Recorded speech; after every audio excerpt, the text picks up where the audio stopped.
നമസ്കാരം. താരസംഘടനയായ അമ്മയിൽ പുകയുന്ന വിവാദങ്ങൾക്കും ആരോപണങ്ങൾക്കും ഒടുവിൽ മൗനം വെടിഞ്ഞ് പ്രസിഡന്റ് ശ്വേത മേനോൻ.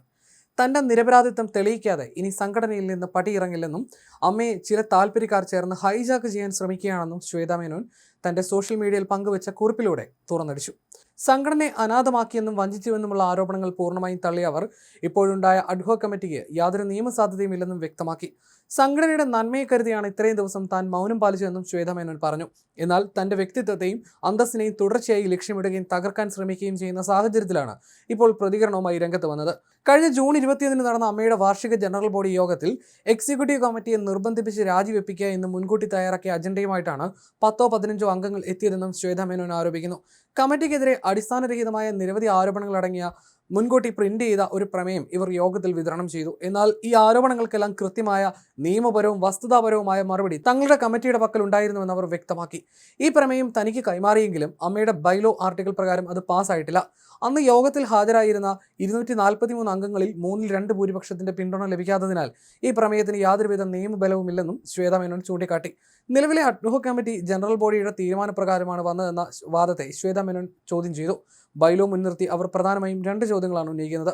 അമ്മയുടെ ബൈലോയിൽ എവിടെയാണ് അഡ്ഹോക് കമ്മിറ്റി എന്നൊരു സംവിധാനമുള്ളത്? ബൈലോയിൽ ഇല്ലാത്ത ഒരു കമ്മിറ്റി എങ്ങനെയാണ് നിലവിൽ വന്നത്? ഒരു കമ്മിറ്റി ഔദ്യോഗികമായി പൂർണ്ണമായും രാജിവെച്ചാൽ പുതിയ തെരഞ്ഞെടുപ്പ് നടന്ന് അടുത്ത ഭരണസമിതി വരുന്നതുവരെ പഴയ കമ്മിറ്റി തന്നെ ചുമതലയിൽ തുടരണമെന്നാണ് ബൈലോ വ്യക്തമാക്കുന്നത്.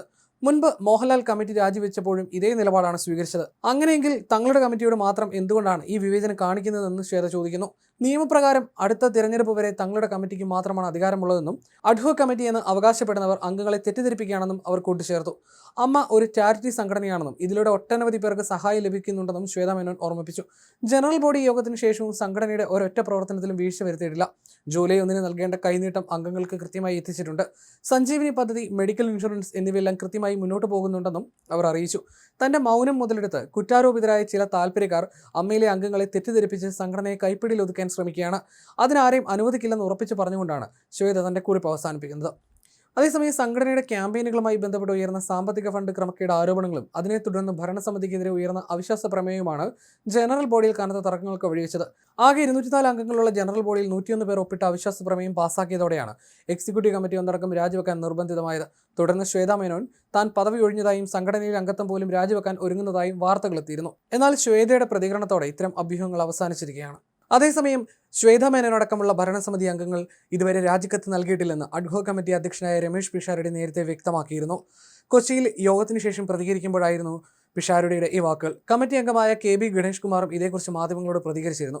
രാജിവെച്ചവർ അതേക്കുറിച്ച് വിശദീകരിക്കണമെന്നും ജനറൽ ബോഡി തങ്ങളെ ചുമതല ഏൽപ്പിച്ചിരുന്നുവെന്നും രമേശ് പിഷാരടി പറഞ്ഞിരുന്നു. പൊതുസമൂഹത്തെ ഉൾപ്പെടെ ശ്വേത മേനോന് കൂട്ടരും പറ്റിച്ചുവെന്ന് നേരത്തെ ഗണേഷ് കുമാർ ആരോപിച്ചിരുന്നു. ശ്വേത രാജിക്കത്ത് കൊടുക്കാത്തത് ശ്വേതയുടെ കുഴപ്പമാണ്. കാരണം മാധ്യമങ്ങളിലൂടെ ജനങ്ങളുടെ മുന്നിൽ പ്രഖ്യാപിച്ച് രാജി കൊടുക്കേണ്ടത് ശ്വേതയുടെ ചുമതലയാണ്, ഞങ്ങളുടെ ചുമതലയല്ല. അവർ കോടതിയിൽ പോയാൽ ഇപ്പോൾ കാണാമെന്നും അമ്മ ജനറൽ ബോഡിയുടേതാണ് അന്തിമ തീരുമാനമെന്നും ഗണേഷ് കുമാർ കൂട്ടിച്ചേർത്തു.